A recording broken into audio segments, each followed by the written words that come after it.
Hello students, अब तक हमारा टॉपिक जो चल रहा था वो था अणुसंख्यक गुणधर्म। 4 प्रकार के अणुसंख्यक गुणधर्म हमने देखे थे। वास्तव का आपेक्षिक अवनमन, क्वथनांक उन्नयन, हिमांक अवनमन और परासरण दाब। सभी तरह के अणुसंख्यक गुणधर्मों में हमने एक एक सूत्र किसका निकाला था? विलेय का मोलर द्रव्यमान ज्ञात करने का सूत्र हमने निकाला था, जिसे हम आणविक द्रव्यमान भी बोल देते हैं। तो उस विलेय का आणविक द्रव्यमान ज्ञात करने का सूत्र हमने निकाला था, और जो भी विलयन हम बात कर रहे थे वो विलयन आदर्श विलयन के लिए हम वो द्रव्यमान निकाल रहे थे। आदर्श विलयन का मतलब है कि ऐसा विलयन जिसको बनाते समय विलेय को जब विलायक में घोलते हैं तो ना तो उस विलेय का संगुणन हो, ना ही उस विलेय का उस विलायक में आयनन होगा।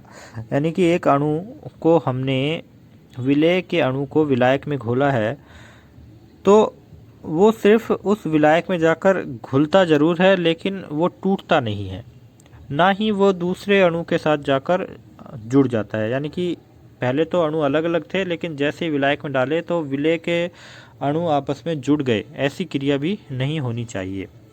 तो लेकिन ज़्यादातर विलयनों में हम देखते हैं कि जब हम विलेय को विलायक में घोलते हैं तो विलेय के अणु या तो टूट जाते हैं आयनों में, या फिर विलेय के अणुओं में संगुणन हो जाता है, अणु आपस में जुड़ जाते हैं।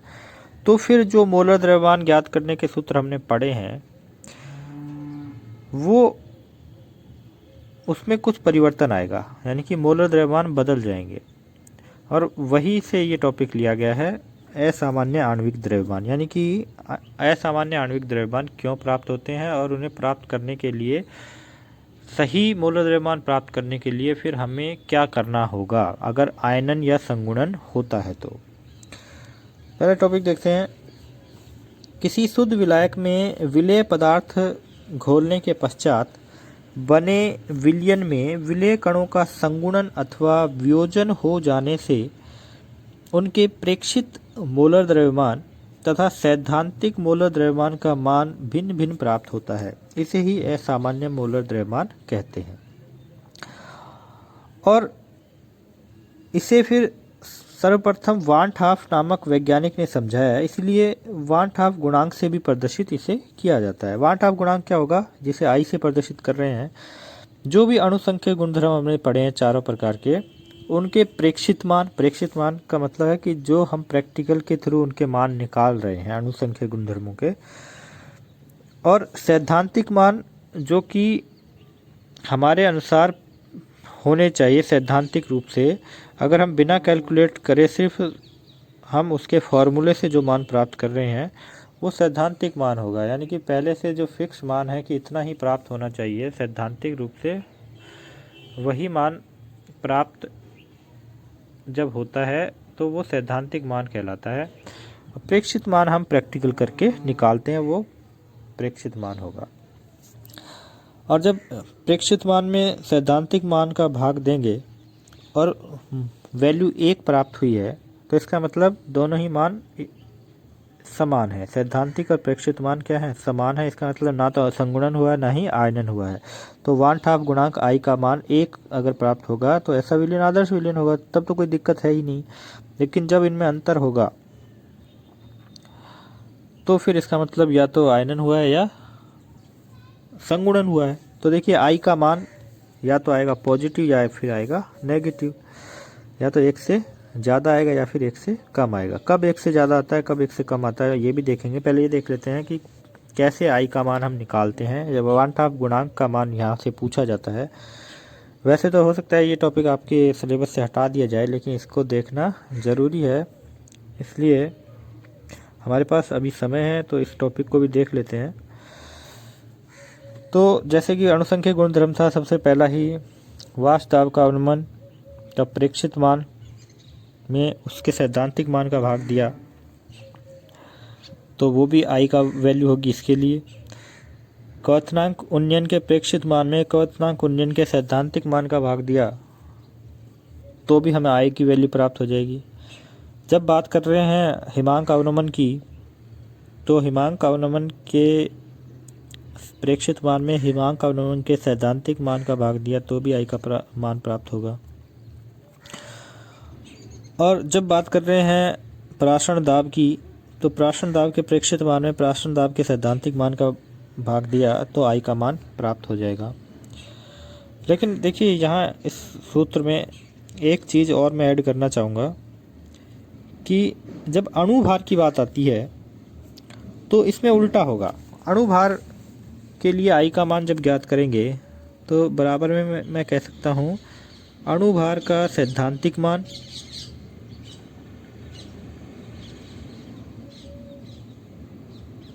किसका, अणुभार का सैद्धांतिक मान बटे प्रेक्षित मान होगा। क्योंकि जितने भी सूत्र देखे हैं उसमें अणुभार यानी कि मोलर द्रव्यमान Mb नीचे आता है, तो भाग में आता है हर सूत्र में। यहाँ देखिए जैसे ये है तो Mb नीचे आया है, तो ये इसका प्रेक्षित मान होगा। जब हम प्रेक्षण से निकालेंगे तो जो प्रेक्षित मान है ये फिर ऊपर चला जाएगा।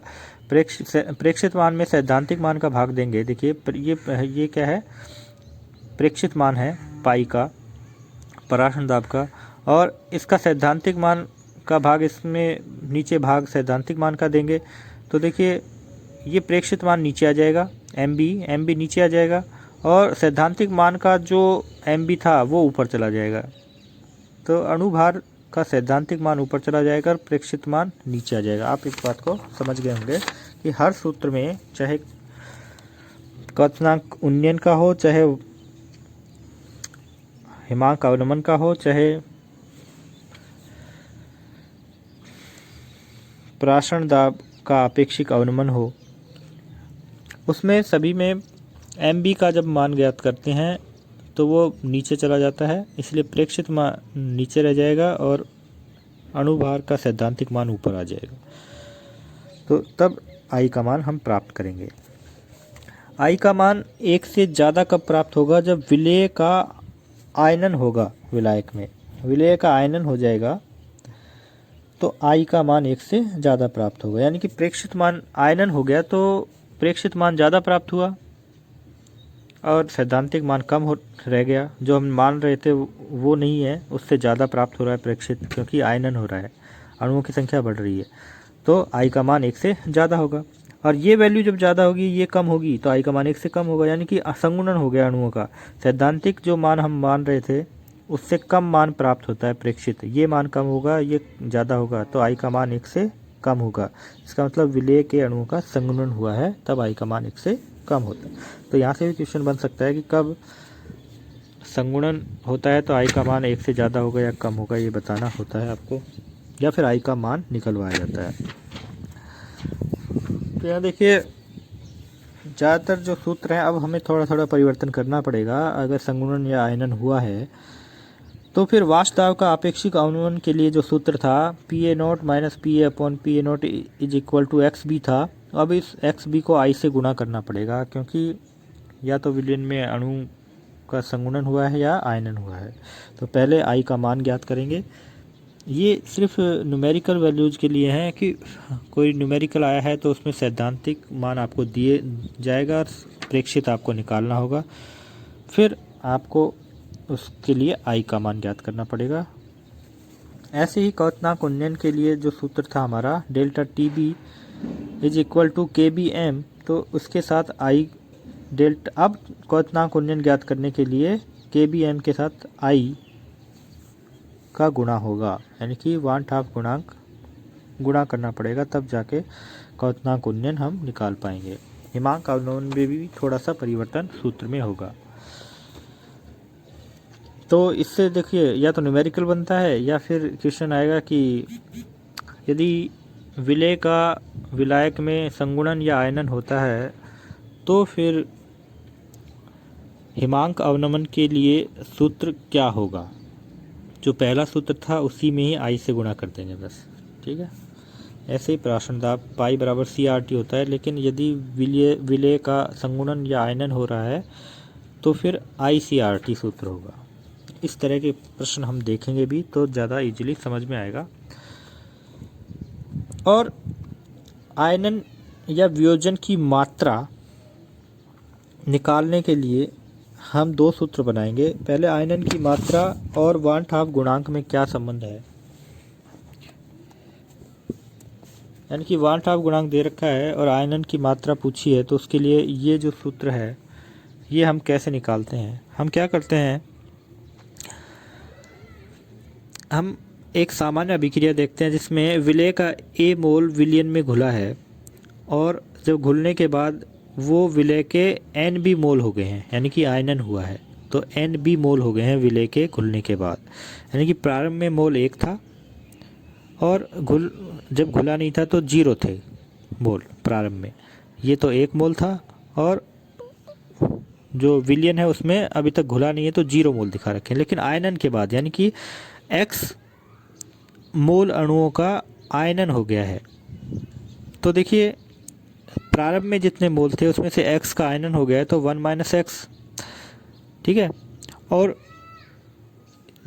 कितने अणुओं का आयनन हो गया है वो मात्रा हम आगे लिख देते हैं कि कुछ समय के बाद N अल्फा अणुओं का आयनन हो गया है, और जितने अणुओं का आयनन हुआ है वो यहाँ से प्रारंभ की मात्रा से आयनन की मात्रा घट जाएगी। तो देखिए इसका और इसका मान जब जुड़ेगा तो फिर वो प्रेक्षित मान होगा, ठीक है। और जब I निकालना है तो प्रेक्षित मान में सैद्धांतिक मान का भाग देना होगा। सैद्धांतिक मान क्या था, 1 है, और ये है प्रेक्षित मान 1 - अल्फा। N अल्फा को जोड़ेंगे तो ये विलय के अणुओं का प्रेक्षित मान हो गया। तो प्रेक्षित मान में सैद्धांतिक मान का भाग दिया तो I का मान प्राप्त हो गया। 1 को लगाओ चाहे भाग में चाहे मत दो, तो सीधा भी लिख सकते हैं। हमें अल्फा ज्ञात करना है तो इस समीकरण में हमें थोड़ा सा कार्रवाई करनी होगी। हम क्या कर रहे हैं,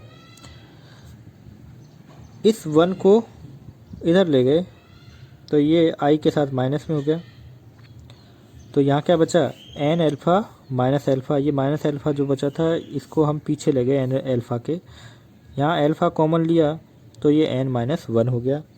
और अल्फा को ज्ञात करना है तो N - 1 को I - 1 के नीचे ले गए, तो अल्फा ज्ञात करना था। सीधा सीधे बात है कि जब आयनन हुआ है तो प्रेक्षित मान प्राप्त हुआ 1 - अल्फा N अल्फा, ठीक है। तो देखो I ज्ञात करना है, अगर वान हाफ गुणांक ज्ञात करना है और वियोजन की मात्रा दे रखी है और अणुओं की संख्या दे रखी है, ठीक है, कितने आयन बने, तो फिर इस सूत्र में मान रखकर I का मान ज्ञात कर सकते हैं। और यदि आयनन की मात्रा पूछी है तो I का मान देगा आपको और N का मान आपको मिलेगा। आगे बात करेंगे, कुछ न्यूमेरिकल इसके भी देखेंगे। तो ये था संबंध आयनन की मात्रा और वान हाफ गुणांक में। अब संगुणन की मात्रा में संबंध देख लेते हैं। माना विलय के N अणु संगुणित होकर एक अणु बनाते हैं। अणु क्या बना, AN बना। N अणु संगुणित हुए तो AN अणु बना। तो प्रारंभ में मोल तो इसके तो इतने थे 1 और इसके 0 थे, लेकिन संगुणन के पश्चात इतना अणुओं का संगुणन हो गया तो इसमें ये घटेगा और अल्फा/N अणु प्राप्त हुए संगुणन के पश्चात। तो इसका और इसका जोड़ क्या होगा, प्रेक्षित मान होगा, यानी कि संगुणन के पश्चात मोल, और संगुणन से पूर्व मोल ये सैद्धांतिक मान है। तो I का मान संगुणन के लिए, संगुणन की मात्रा दे रखी है, ये अल्फा वियोजन की मात्रा भी हो सकती है और संगुणन की मात्रा, दोनों के लिए अल्फा हम वर्ड यूज करते हैं। ये आगे लिख देते हैं, यह लिखा होता है कि अल्फा बराबर हम अब क्या मान रहे हैं। और इसी सूत्र से अल्फा निकालना हो तो हम क्या करेंगे, इसको थोड़ा सा और कैलकुलेट करेंगे कि अल्फा की वैल्यू हम निकाल सकें। तो देखिए इसमें क्या किया है, अल्फा माइनस अल्फा/N, यानी कि 1 को इस तरफ ले गए हैं, या फिर ये कहें कि इस पूरी वैल्यू को alpha plus minus alpha plus 1/अल्फा को इस तरफ ले गए हैं और I को इस तरफ ले आए हैं। तो I तो हो गया 1 - I, और ये वैल्यू इधर गई है तो माइनस अल्फा था तो ये प्लस अल्फा हो गया, ये अल्फा/N प्लस का था तो माइनस हो गया। अपनी मर्जी से कैसे भी कर सकते हैं, जो हमें हमारा मकसद है अल्फा निकालना होता है, ठीक है। अल्फा को एक तरफ ले जाना है। यहाँ देखिए अल्फ़ा कॉमन लिया है या फिर इसको कैलकुलेट किया है alpha minus alpha upon n को, तो ये वैल्यू हमें मिली है। और यहाँ से अल्फ़ा हमें निकालना है, तो इस वैल्यू को हम इस साइड में ले गए हैं, तो ये n ऊपर मल्टीप्लाई हो गया 1 माइनस आई से, और n माइनस एन इसके नीचे हो गया भाग में, तो अल्फ़ा की वैल्यू हमें प्राप्त होगी। ये सूत्र डायरेक्ट भी पूछा जाता है। संगुणन की मात्रा तथा वांट हाफ गुणांक में क्या संबंध है, तो वो ये होगा alpha is equal to n into 1 minus i upon n minus 1, और आयनन की मात्रा और वांट हाफ गुणांक में ये संबंध होता है। तो ये दोनों ही सूत्र आपको डायरेक्ट भी याद होने चाहिए, और इनको कैसे व्युत्पन्न किया जाता है ये भी आपको ये तरीका पता होना चाहिए। सिंपल सा तरीका है। तो क्वेश्चन दोनों तरीके से, 3 तरह से क्वेश्चन बनता है कि वांट हाफ गुणांक और आयनन की मात्रा के संबंध को व्युत्पन्न कीजिए या संबंध बताइए। पहले 10-12 क्वेश्चंस में आता है सीधा, तो ये सूत्र लिखना होता है, या फिर ये पूछा जाता है सूत्र सीधा लिखना होता है, या फिर व्युत्पन्न करवाया जाता है, तो आप इस तरह से अभिक्रिया के माध्यम से इनको समझा सकते हो। आयनन की मात्रा के लिए इस अभिक्रिया को इस तरह से लिखेंगे, प्रारंभ में A मोल थे, फिर आयनित हो गए तो NB मोल हो गए, और प्रेक्षित मान ये प्राप्त हुए। I और अल्फ़ा में ये संबंध होता है, या फिर इस संबंध को हम आगे इस तरह से भी बना सकते हैं। ठीक है, संबंध तो यही हो गया I और अल्फ़ा के बीच में, और इसको फिर हमने आगे इस तरह से बना दिया। ठीक है, या फिर संगुणन की मात्रा और वांट हाफ गुणांक में इस तरह से हम संबंध बना सकते हैं। एक तो संबंध ये है और एक संबंध ये है, इसी को हमने आगे विस्तारित करके अल्फ़ा और आई के बीच में संबंध बनाया है। कल कुछ नए प्रश्न देखेंगे इससे संबंधित।